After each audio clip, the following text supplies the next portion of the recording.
Hey, Paul, I'm excited to tell you that we are launching a Curbsiders Patreon. Have you heard about this? I did because I work with you, but tell me more about it. All right, Paul. Well, we want to be able to keep offering this great free content, and we're doing things like upgrading our website. We offer transcripts now for episodes, recording new seasons of our miniseries, Teach and Addiction Medicine. The digest is growing its staff. And Paul, now we're on video. People can see us as we're talking right here. What a treat for our listeners. That's right. So with Cashlack admitting privileges, they're going to get all episodes ad-free. That's the whole back catalog, plus future episodes. And twice monthly, there's going to be bonus episodes where me and you recap a show and answer some listener questions. So people should sign up today at patreon.com/curbsiders. And you get a whole lot more of Paul, America's PCP.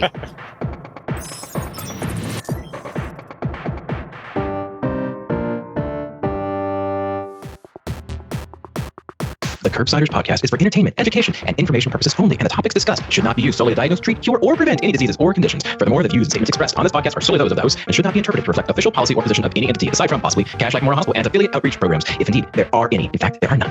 Pretty much, we aren't responsible if you screw up. You should always do your own homework and let us know when we're wrong.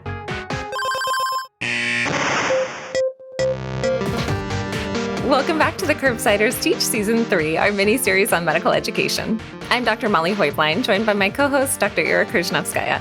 We have a special episode today. We're chatting with Dr. Andi Marmor on professionalism. Before we dive into that, Ira, could you remind listeners what we do on this show? Sure, Molly. We are the internal medicine podcast for all things medical education. We use expert interviews to bring you teaching pearls and practice-changing knowledge to inspire the next generation of medical educators. And we are pumped to be sitting down with Andi today. We are diving deep into the definitions and the domains and the details and how to assess professionalism. So lots of awesome frameworks to use and kind of practical tips in this space. Dr. Andi Marmor is a pediatrician, medical educator, coach, and faculty developer. She's clinically based at the San Francisco General Hospital and teaches at the UCSF School of Medicine. She loves learning from and teaching absolutely all levels of learners, from her daughter's fourth grade class to fellow faculty. A reminder that most of our episodes are available for free CME credit through VCU Health for all healthcare professionals at curbsiders.vcuhealth.org. All you have to do is create an account. And if you love the content the Curbsiders family produces, we also want to encourage you to think about supporting our Patreon. Your support helps pay for the audio editing, transcripts, and lets us create the accessible, high-quality content you're used to receiving. The link and so many more resources like our show notes, infographics, transcripts, and much more is available on our website. So without further ado, let's get to it. Well, thank you so much for coming on the show, Dr. Marmor. Let's just start with some rapid-fire questions to get to know you a little bit better. And during this recording, are you okay if we call you Andi? Yes, please do. Wonderful. Well, we will have read your professional bio already, but could you give us a one-liner to describe yourself, maybe including something outside of medicine? Ooh, okay. Well, I am a parent of a 9 3/4-year-old kiddo. I'm a cat owner. I like to make jewelry in my spare time. I am very much looking forward to some summer weather.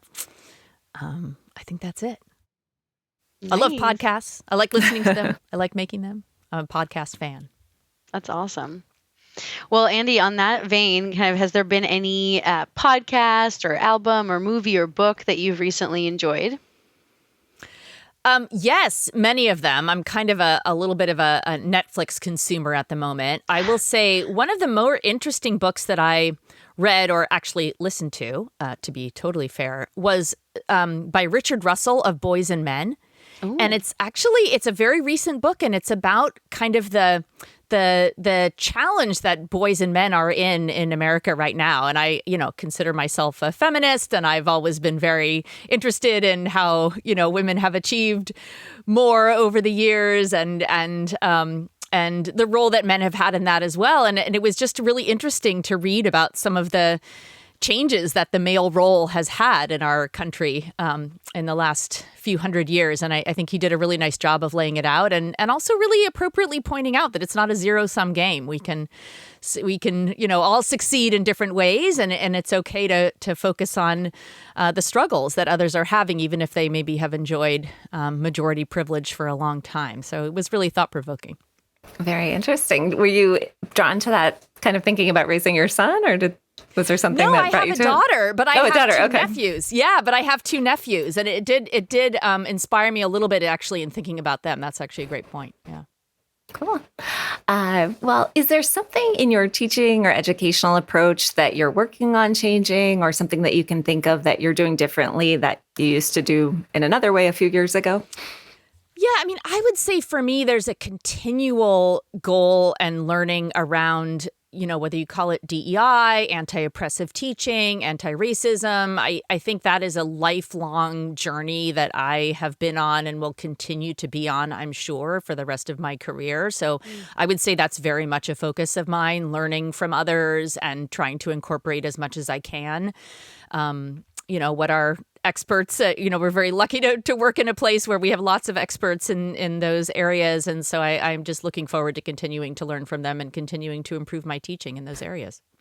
Fantastic. And Ira, I know you always have a pick of the week. So what do you have for us today? Oh my gosh. Okay. Well, I'm excited to share a movie that I saw on the plane because that's where I see many movies nowadays. And it's the Tom Hanks movie, A Man Called Otto. I don't know if y'all have saw seen that on a plane too. Oh my gosh. I was last week. Yes, me too. I was bawling because one, I like to believe that altitude causes crying, but also this movie, which is based off of a book actually from 2012. By I think someone named Friedrich Backman, but the book is called A Man Called Ove, which is like a Swedish I think it's a Swedish, Andy, please correct me, name. But basically, this is about a widower who is kind of the stereotype of a grumpy old man. And you kind of find out why and what has happened to him, what's happened to his wife, what's happened to the neighborhood. And then there's this like figure of positivity that moves in next door. And Molly, I feel like you would love it. Andy, I feel like you would love it. There's highlights where I laughed out loud on the plane and people were looking at me, and then I was bawling and people were looking at me. At one point, the flight attendant was like, "Are you okay, ma'am?" And I was like, "Yes, it's just such a good movie." And then the flight attendant was like, "Oh yeah, I've seen that one too." So it's just. Did you know that Tom Hanks' real son plays him as a younger Tom Hanks in the movie? No. The actor that plays him in the past is his real son. Stop. I was just trying to figure out how that person picked up all of like Tom Hanks's mannerisms in a way. That's his son. It's his lesser known actor son. He has another son who's done like a bunch of things, but this is another son who's an actor, but maybe a little bit less visible. Yeah, it was. Cool? It's pretty moving. Movie. It's also I mean, truly in Swedish kind of form. It's a comedy, drama, tragedy, basically. Yeah. So you're definitely going through all the emotions, but just really an incredible story. I don't know, Andy, if you have other thoughts on it.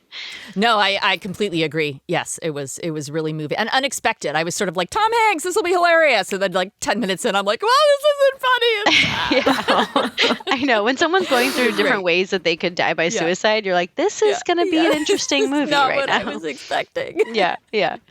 Molly, do you have a pick of the week that might be a little bit of a brighter spot? Maybe, who knows? Yeah, sure. I the last week or two, I've been spending a lot of time with my kids working on our garden. Now that it's getting to be more springtime and warmer, and it's just my younger one is 3, and it's just really fun kind of showing him how plants grow and seeing him kind of be really excited to have the little seedlings pop up. And we have to still work on not picking all the seedlings, but I found out recently that you can plant the little white ends with the roots from a scallion, and the scallions will just grow right out. You just stick them right in the dirt. We do that with our onions that we have forgotten to use, and they have sprouted in the vegetable bowl. So Yay. Yeah. I love that. Well, speaking of growth and sprouting, should we talk about our case? Absolutely. So this is Jake. He's a second-year medical student from Cashlack Memorial, and he's meeting with you, Andy, his 4-year longitudinal coach, as a check-in during one of their intersession weeks. And Jake is recalling a situation with a small group facilitator, Matt, who he says just really rubbed him the wrong way. He couldn't put a finger on what it was about Matt, but he just realized that this session that Matt was leading was just not going to go well. Jake had also not read any of the prep material for this session, and as soon as Matt, the facilitator, asked Jake a question, one that seemed kind of targeted in Jake's mind, he couldn't handle it anymore, and he got up and left the small group.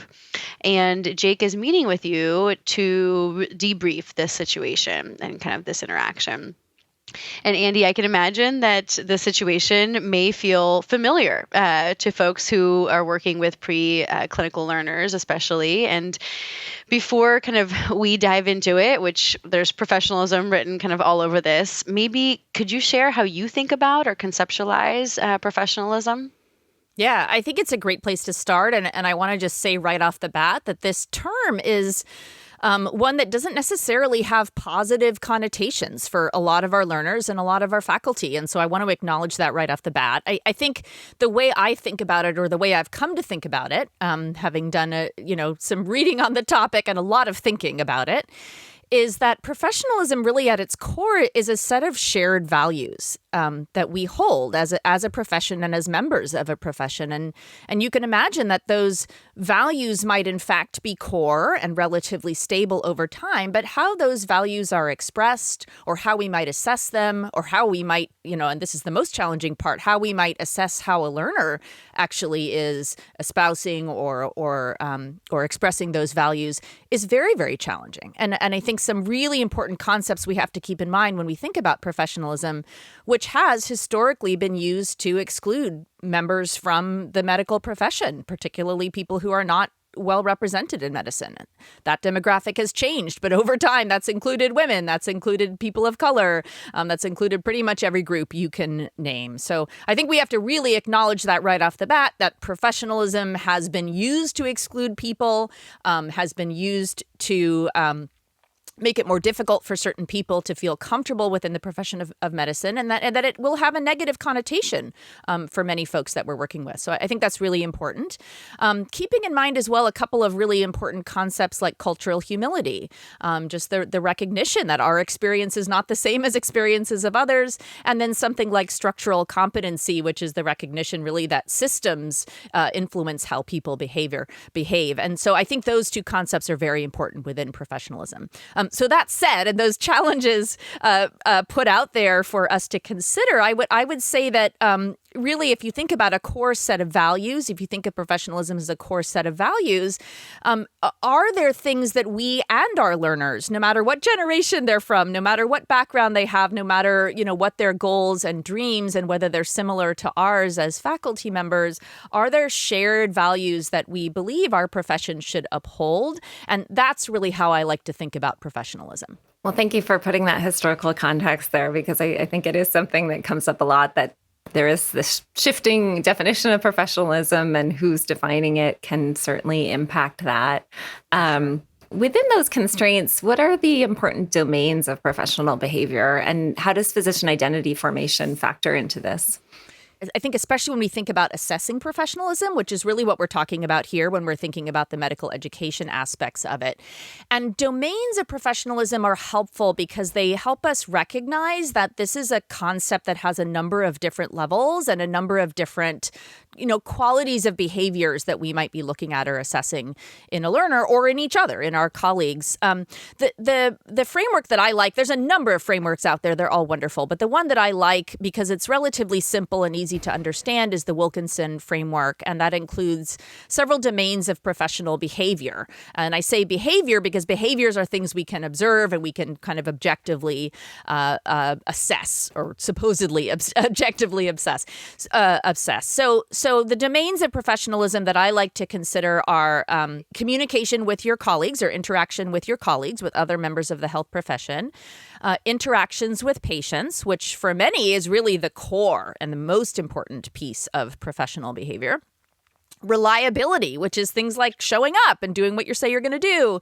Ethical practice behavior, which is, being honest, not lying about things.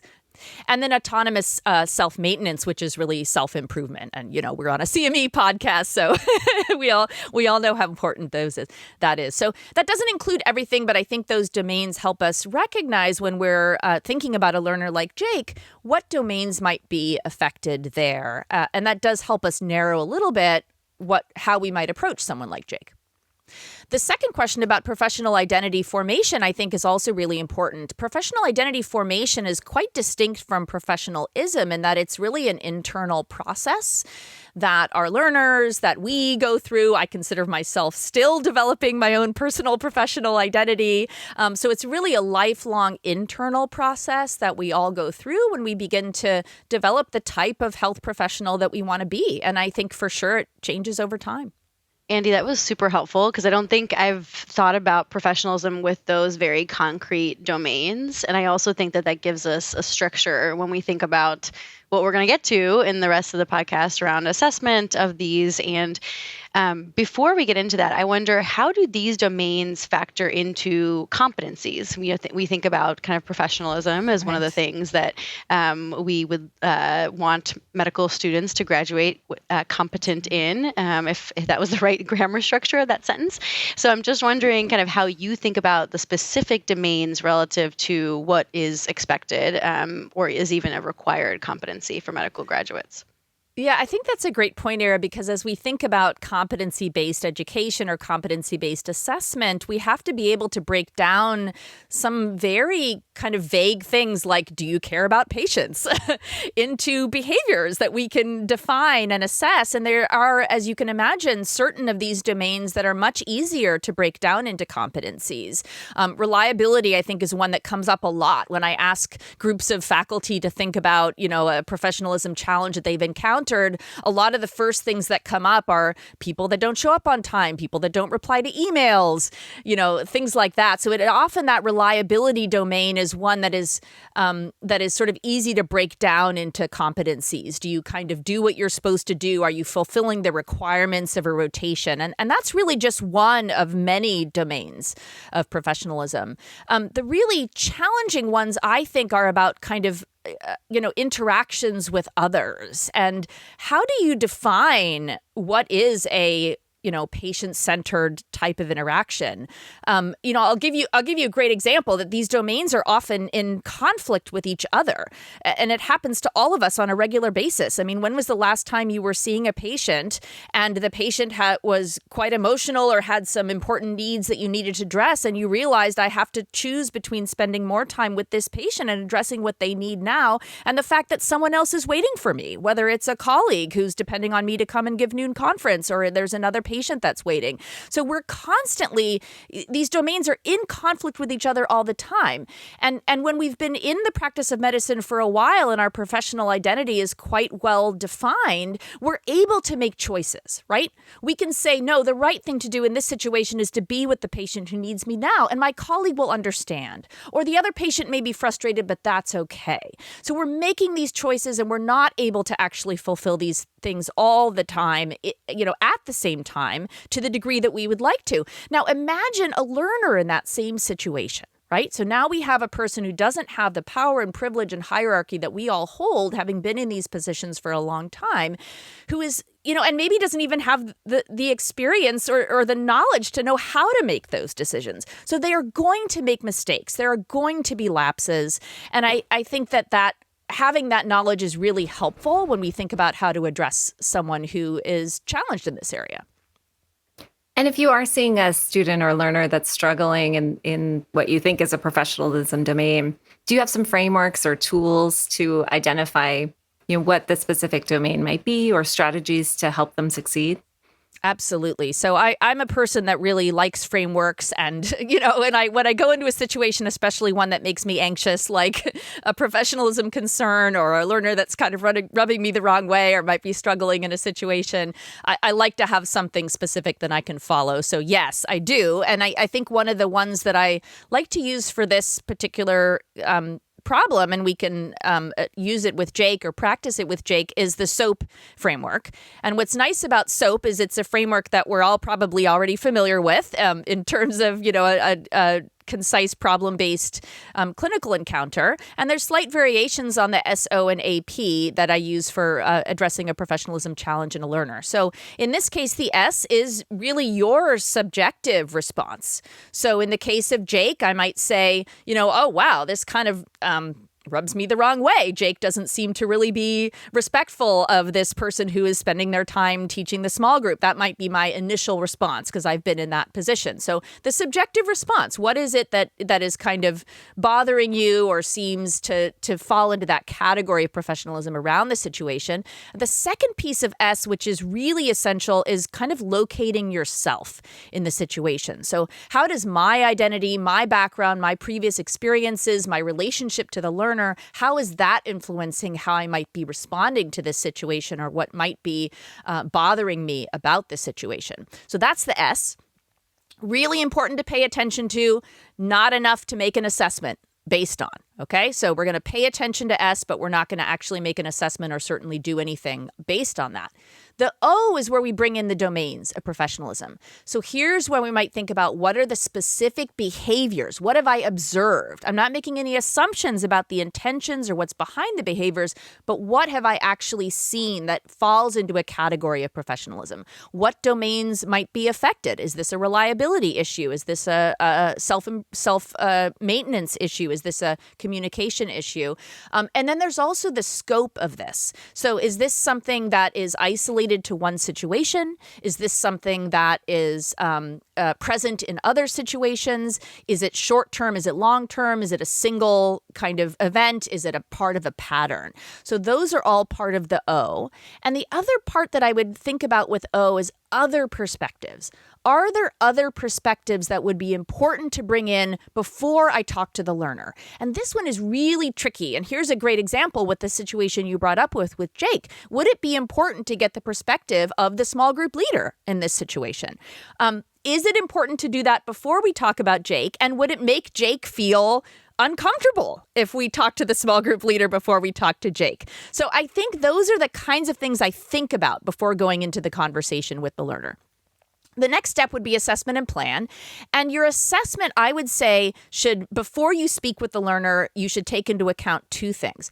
One is having a differential. And this is the same thing we teach our early learners before they go in to see a patient, right? If you see chief concern chest pain, immediately that learner is going to think, am I, right? And so you tell them is when you go into the situation, at least have 3 different things on your differential before you go in, or you're going to anchor on the wrong thing. So same situation with a learner. Think of 3 completely different possible explanations for this behavior. Consider things like imposter syndrome. Consider things like mental or physical health issues. Consider maybe stress or well-being. So really go in with a broad differential, and that really helps you go into the conversation with compassion and kindness and openness about what you're going to see. And then the final piece before you go into that conversation is recognizing that your goal in the conversation is going to be to assess 2 things with Jake. One is Jake's insight. Does Jake recognize that the behaviors are potentially professionalism issues? Does Jake recognize these behaviors are problematic? And then adaptability. Is Jake ready and motivated to change, improve, or do something differently next time? So that's as far as I go before I have a conversation with the learner. And the next step is get in there and talk to Jake. I love that as a clinician. We are so used to using that kind of framework, and pulling on any of our tools that we're very well versed in from the clinical sphere is always helpful, I think, in the educational sphere. Maybe we could kind of hear you pretend to talk to Jake, and how would that conversation go? So he's just kind of expressed that he had this unpleasant interaction with the small group teacher. He left sort of in a huff. And what would you say in response to that?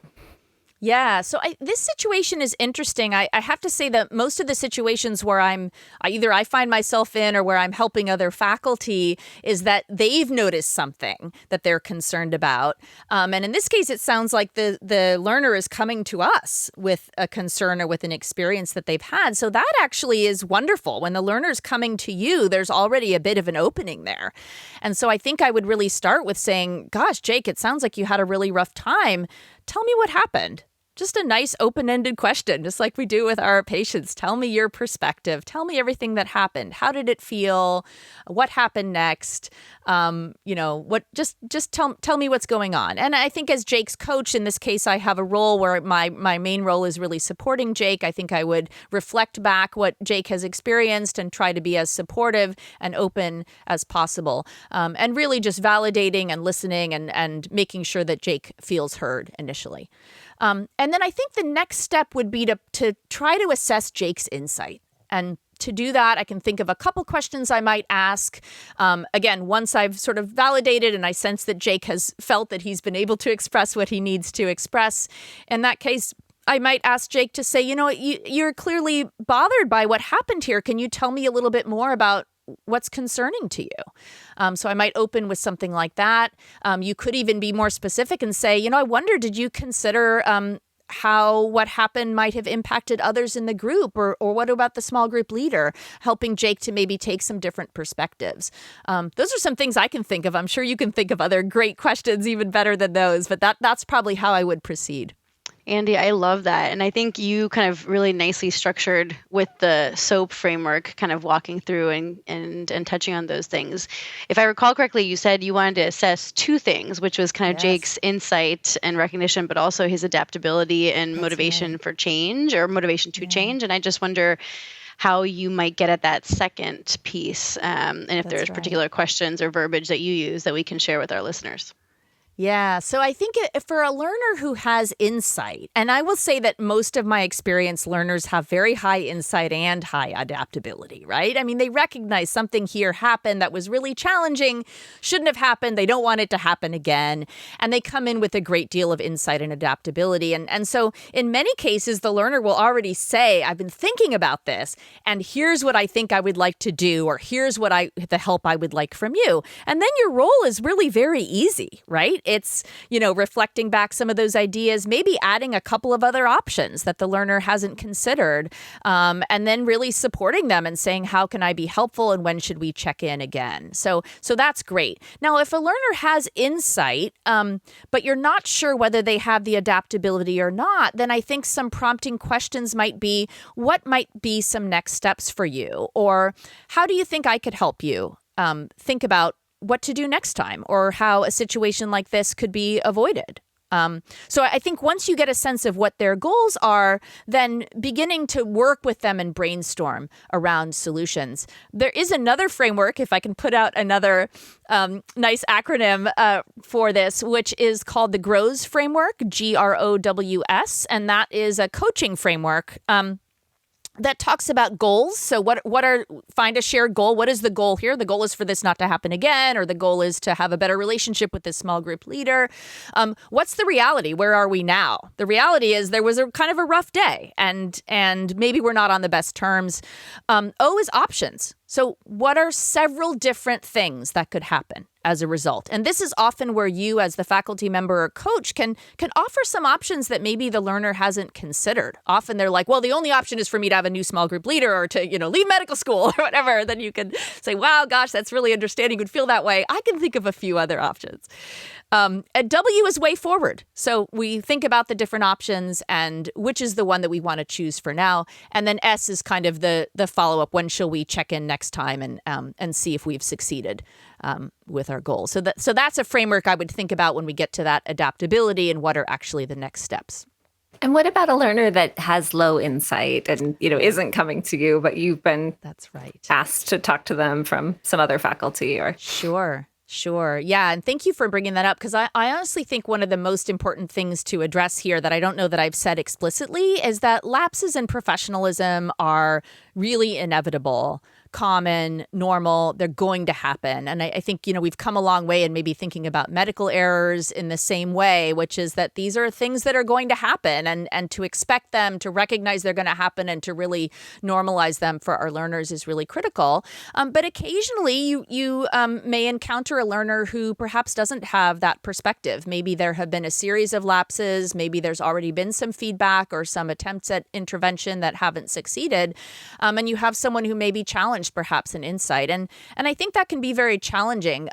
One of the things that I would probably recommend, again, this is where you really need to draw on that structural competency and cultural humility, is think about getting to know the learner a little bit more and thinking about what aspects of their background, their life, their health might be interacting here and might be making it difficult for them to have that insight. I know, even speaking for myself as someone who grew up with a very, very privileged background and quite sheltered in many ways, and I really was unprepared for being able to kind of read the intentions of others in the medical setting and how to deal with some of the hierarchy and formality that I encountered in medical school. And a lot of it was just having someone sit down and say, this is what's expected.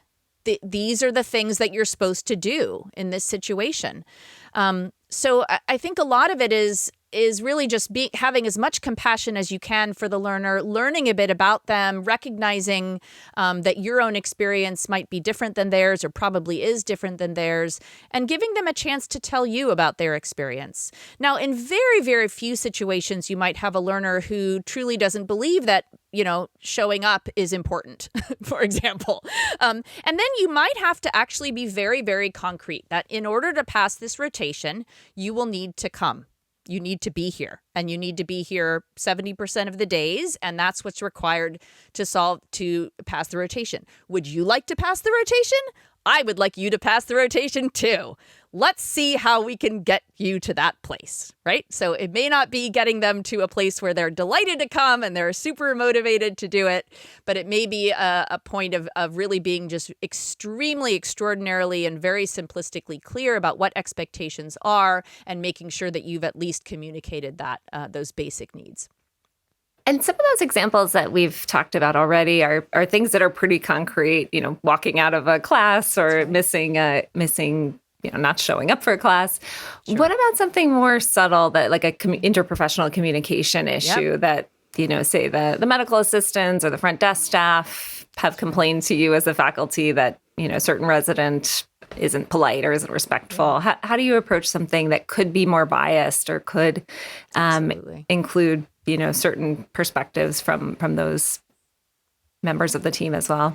Yeah, so I think that's very challenging, and you're bringing up a couple of different ideas here. One is that could the assessment of professionalism be the problem? So the problem is not the learner themselves whose behavior is a problem. The problem is others who are interpreting the learner or assessing the learner in a way that is, as you point out, biased. And I think that's a very important issue that we need to consider. In that case, I think, again, would probably start out with a conversation with the learner to find out what their perspective is. And you might uncover some information that you were not aware of, either from the story that you heard from someone else or that the people who are making the assessment of professionalism being a problem didn't consider. So again, I think having that conversation with the learner, doing so in as open and inclusive and supportive a way as possible, is often incredibly enlightening. I don't think anyone really wants to be rubbing people the wrong way. And in most situations, it's simply an issue of culture clashes or a difference of expectations. One of the issues that comes up a lot for me and that a lot of faculty will ask me about is generational differences. And there's a lot of controversy in the literature, I think, about whether those are real or, how to handle them. But I often will think about generational humility, similar to the way I think about cultural humility, which is really recognizing that people are coming from very different experiences. Their goals and their values may at the core really be the same, but the way that they're expressing those things are different. And so a very specific example is things like responding to emails, right? I may have in my mind that if you don't respond to my email, that's disrespectful. Whereas a learner might feel like, there was no need for a reply. It was an email. And if you text me, then I know it's really important, and then I'm going to reply to you. And what's more important is me studying or spending time with my patients, right? So it's not necessarily coming out of a core of disrespect for either communication or for me as a person. The values are really the same, but the expression of it is just different. And that's, again, where the humility is really important. Wow, Andy, I'm just like the framework palooza, the pearls that are being dropped. I'm really just taking it all in. So just to go back really quick in terms of the SOAP framework that we wanted to especially highlight, where we talked about the subjective, we talked about locating yourself, the objective behaviors or observations that you're seeing, and then kind of that assessment and plan where you're coming in with the differential of maybe 3 things that might be going on. Is the P, just because, some of us may be pretty concrete, is the P plan part the aspect where you're assessing that insight and adaptability, or is there something else that goes into the plan? Like, what are my next steps? When are we going to follow up? Kind of. Absolutely. Yeah. Thank you for clarifying that, Ira. So I don't think I made that clear. So the assessment is the insight and adaptability. So that's really what you're assessing. The tool for doing that is this kind of open-ended questions with supportive questioning, reflecting back, showing, validating the learner, et cetera. And then your plan is going to have to be based on your assessment of their insight and adaptability. And again, if the learner has high insight and adaptability, they've probably already come up with a plan. And it's really a matter of supporting them and saying, how can I be there for you? And when should we check in again? The GROWS framework, which is that coaching framework, can be helpful at developing a plan. If they don't come in already with their idea, then that sort of walks you through how you might help them to refine their plan.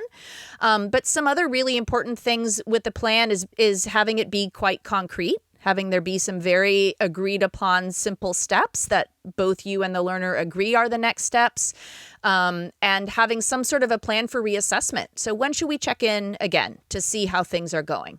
I think those are some really key components there of the plan. And our primary case was with Jake, a medical student. If we're working with a resident, does that kind of change how you think about this, or really much of this is very applicable? Yeah.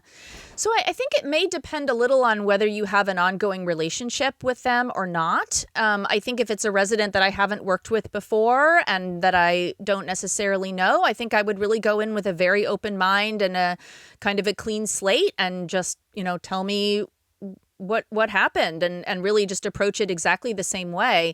In many cases with residents, we sort of assume that they have a little bit more knowledge of how they should be acting or what the expectations are. And so often residents are judged a little bit more harshly for lapses in professionalism than, say, a student might be. And to be very fair, they're in a much more high stakes environment, right? A lapse in professionalism could result in a patient care issue. And so I do want to be clear that, while we're talking about relatively minor lapses here, there are occasionally situations where things need to be bumped up to a higher level. A person coming to work impaired, a violation of a Title IX protection or a protected group being harmed, certainly significant patient care harm, especially if there's intentionality or something like that involved. I think those really are not where you sit down and have this open-ended, kind, validating conversation with somebody. Then I think you involve other folks. But again, that's really the minority of situations. So I think, honestly, in most situations, I would approach this just the same way and follow exactly the same framework and really try to start with an open-ended conversation with the learner. I think one of the things I run into a lot when talking with faculty development about this is people feel like, well, I'm not the clerkship director. I shouldn't be having this conversation with the person, or I don't know, maybe this is a pattern, maybe it isn't. And I really would encourage you to just based on what you personally have observed and what you personally have seen and observed, to have a conversation with them. Many learners are going to tell you that either this is something I've been struggling with, or this is something I have or haven't gotten feedback on. And really, until that you see or are concerned that there's a pattern developing, I think having that conversation yourself is the most honest and open thing. And this is what learners really appreciate, right? Not putting it in the evaluation at the very end that I saw all these things I was concerned about, but actually having that conversation with the learner. And yes, it causes us a lot of anxiety, but with some of these wonderful acronyms, at least for me, it helps decrease the anxiety a little bit. And Andy, because some of us are, working on recovering from their concreteness, which is me.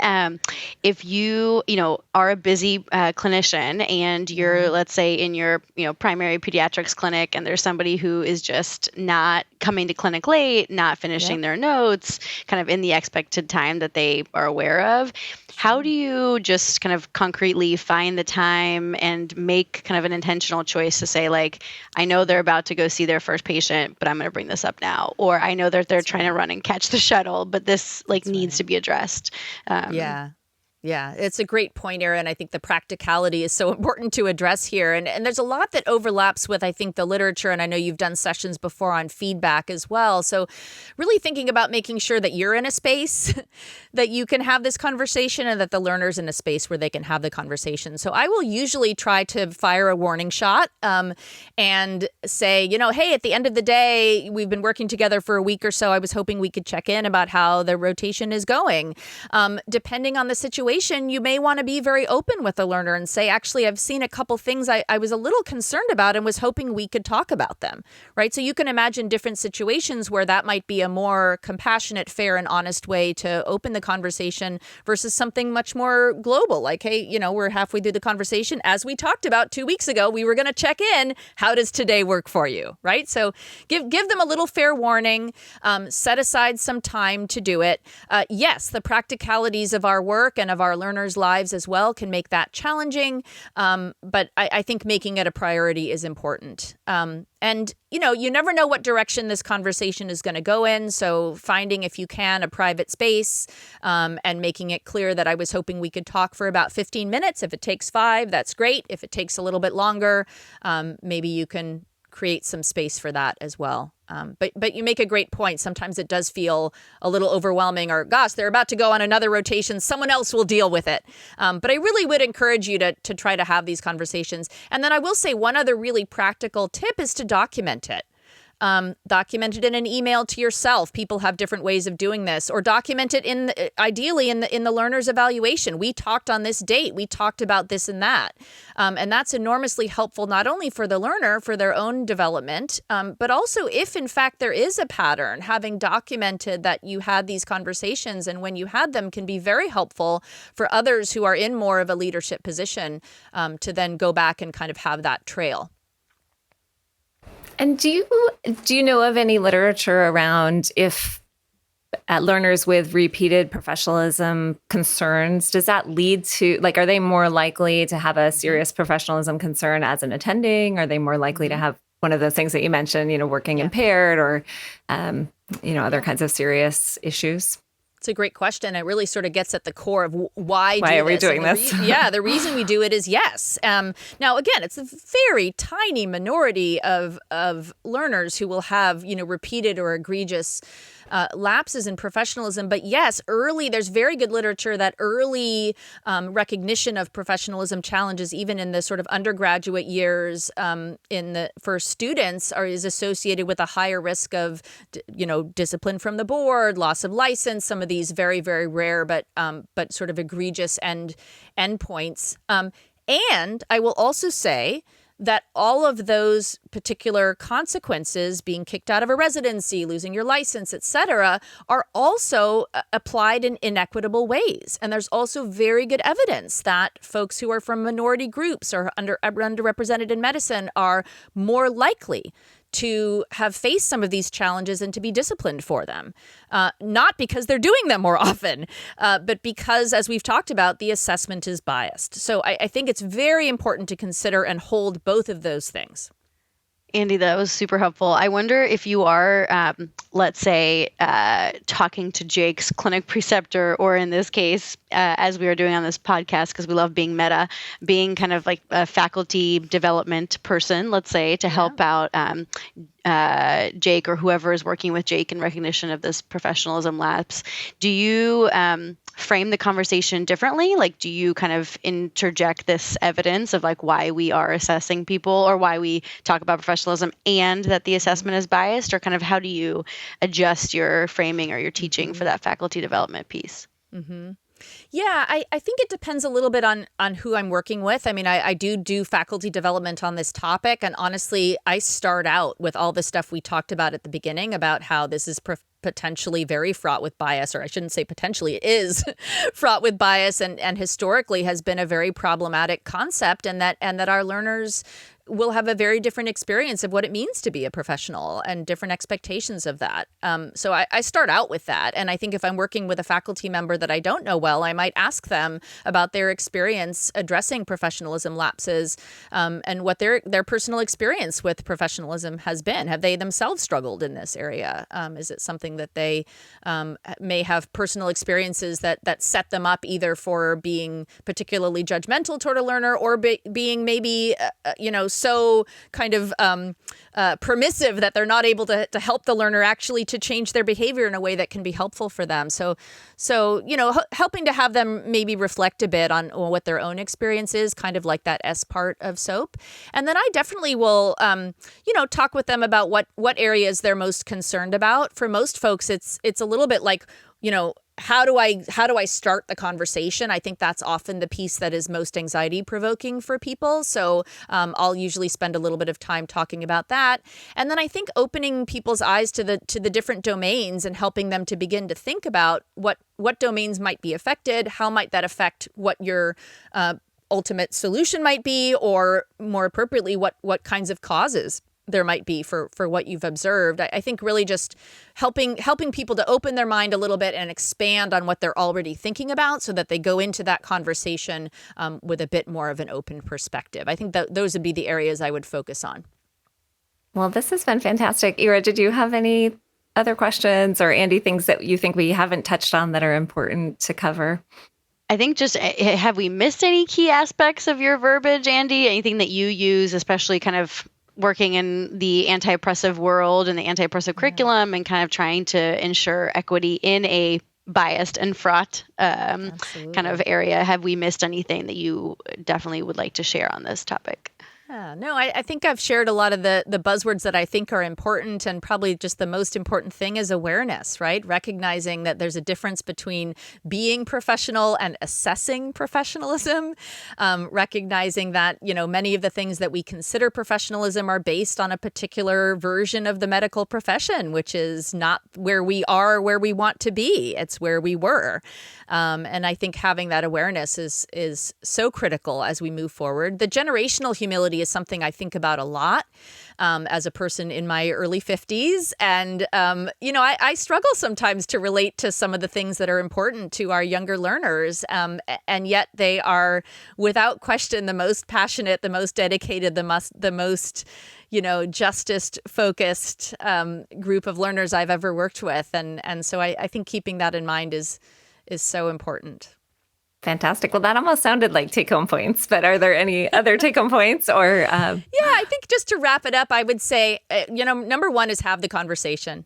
Yes, you're the right person to do it. And yes, there are ways to do this. Have the conversation. If you see something, say something, to use another sort of little framework. And I would say the SOAP framework will help you prepare for the conversation. And then really thinking about, as you go into the conversation, your goals are really to assess insight and adaptability. And so thinking about how you can ask questions that will help you with those things, because really your plan should be based on those aspects of what you find out about the learner. And Andi, is there anything that you want to plug? Any, soapy books you have coming out or other articles or frameworks that are happening? Definitely not. Yeah, no, I can't think of anything. I think the literature on this topic is so constantly evolving, and I'm always very interested in seeing what's new and what's out there. But yeah, I think as our learners themselves begin to write on this topic, I'm sure it will change even more. So it's a really exciting area to be involved in. Well, thank you so much, Andi. This has been great. Yes, thanks, Andi. Wonderful. Thank you so much. It was a great opportunity. Well, Ira, that was just such a wonderful conversation with Dr. Marmor. What kind of take-homes do you have? Well, Molly, you know me and you know I love a good framework, and I feel like we have two awesome ones, the SOAP and the GROWS. I think I might focus on the GROWS just because we have been at AIM, and there was a lot of coaching content. And I really liked what Andi shared about kind of coming up with that shared goal or sharing the reality. Where are we now? Kind of what's happening in our options, kind of what are things that, routes we could take, some maybe that the learner or whoever you're speaking to hasn't considered. And then what's the way forward? So with these options, kind of what do we choose? And then scheduling that kind of follow up and check in, I think is one that I'm going to use definitely in these conversations. Those are great. Yeah, I've used the SOAP framework before and I found it super helpful. And I think I hadn't paid as much attention to assessing the learner's insight and readiness for change. So that's something that I'm going to incorporate a little bit more. And then I really just liked her super practical tips on how to think about fitting these conversations in and just reminding us that just have them. It's really important to be the one, if you see it, you should talk to the learners about it, not just sort of passing it on to the next. And I liked her kind of framing it as potentially giving the learner a warning shot of, there are a few things that I have concerns about, and I want to make sure we have time to talk about them later today. So setting that expectation that the conversation is going to happen. Yeah, and I just wanted to kind of pin that, Molly, which is I love how Andi said, I just would love to chat for 15 minutes. It might take 5 minutes, and that's great. And kind of we can, see how it goes, but making sure that the learner knows that this is important to you. And I totally agree with you that kind of that finding the practical space for that is hard, but then signaling that it's important is also key for the learner. So I love that. This has been another episode of our Curbsiders miniseries, The Curbsiders Teach. Get your show notes at thecurbsiders.com/teach. A special thanks to Dr. Matt Watto and Dr. Paul Williams for their support in this project, and thanks to Dr. Stuart Brigham for composing our theme music. Thanks to the team at PodPaste for editing our audio and supporting our releases. Also to our social media team, Andrew Delat on Instagram and John Ung on Twitter. Until next time, I've been Dr. Molly Hoytline. And we're committed to providing you with high-value, practice-changing knowledge. And to do that, we need your feedback. So please subscribe, rate, and review the show on Apple Podcasts or contact us at thecurbsidersteach@gmail.com. A reminder that this and most episodes are available for free CME credit for all health professionals at curbsiders.vcuhealth.org. All you have to do is create an account. And I'm Dr. Ira Krzyzanowskaja. Thank you so much for joining us today and letting us bring you a little nugget of medical edutainment.